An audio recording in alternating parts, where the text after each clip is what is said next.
Hey there, April showers bring May books, lots and lots of fabulous new middle grade books. So tell me in the comments below, what is a book that you're reading right now and why do you love it? And I can't wait to share with you these 6 new middle grade books that I have read that release in May. And there are 6 more that I'm reading right now that also come out in May. So watch for the second video that will be coming out as well.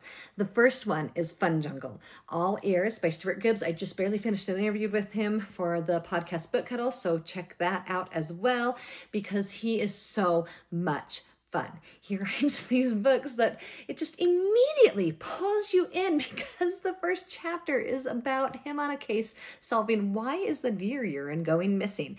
And so there's lots of humor. I know it's just got this fun kid appeal that it's gross, it's silly, it's weird. And then immediately after that first chapter, you get into the mystery of where are the elephants, where have they gone, and why?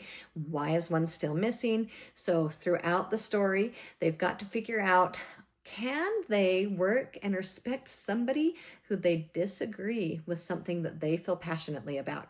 And then there's also this parallel story going on with him and a friend, and the friend really wants him to solve this mystery of why was he accused of this crime, and does he have the time to solve both mysteries and balance all of this.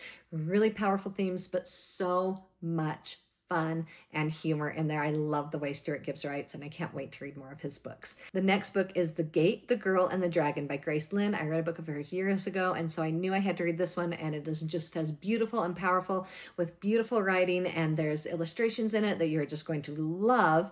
So what happens when these stone spirits that people know and they see the stones, but they don't see the spirit side that they believe in? What happens when one comes through the gate and gets stuck on our side? And there's this dragon who's interacting with him to help him solve the problem that the spirit thinks he has caused. And another character comes in this world, and they are going to work together and try to find a solution. And it's so heartwarming and so powerful, and even some humor and fun in there. I just love this writing. It's just a masterful piece of work that you will love reading about and finding out if these characters can really find a way to save the gate in time and answer the call of the bell as well. The next book is The Chronicles of Whetherwhy, The Age of Enchantment. This beautiful story about these twins who are so close, but because the way that the magic works, it turns out that through a test that they have to do to figure out what course they follow with their magic, they're led down different paths. So the girl has to go far away to this school for magic, and she's developing her powers and skills and things, and just things are going great for her. But meanwhile, her brother is on a different path with his magic, and he has some thoughts that differ from his sisters. And what happens when 2 siblings who used to be so close are going down different routes now? And can they still get along? And can they work together and have this relationship that they used to have? And can they figure out the problem with the magic and who is threatening it?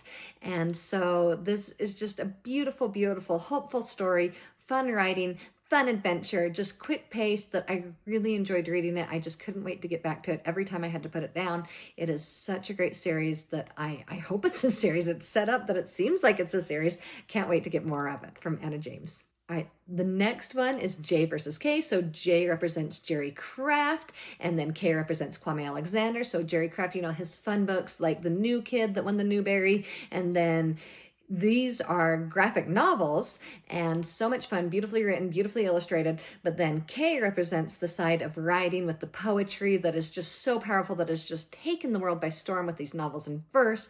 And so then these 2 kids are in a writing contest, and they're going head to head, and so they're rivals, right? And can they figure out a way to respect each other and work together and come to terms with each other when they really do not see eye to eye and they have very different ways of doing things? And then there's also just a side character that's a lot of fun to see it. I love the way it's written. I love that you feel like the authors are right there with you, writing these silly author notes throughout, pulling you into the story. I think it's just a fun new way of writing that kids are going to love getting into, that these 2 authors who have had these unique ways of writing their graphic novels and their poetry and verse have come together to create just this fun, really great new way of writing that kids are just going to love. Then we have Bug Bandits by Jenni Walsh. Okay, this is so much fun. Think of Home Alone at a museum. This bug museum is so dear and close to her heart. I mean, her and her dad lived there, but now it's threatened by these bugglers. And why are these people wanting to come and steal things from the museum? So this new kid that she's not really sure if she should trust him because he's the cool kid and she's the bug girl, but they're gonna try and see if they can figure out a way to work together and save the bug museum, setting things up in true Home Alone fashion, homemade traps to try to save the day and figure out the mystery of who the bugglers are and why and what are they doing and can they save the museum in time, because this museum is also, you know, just set up on a timeline about if it's even financially in a state to be able to stay open.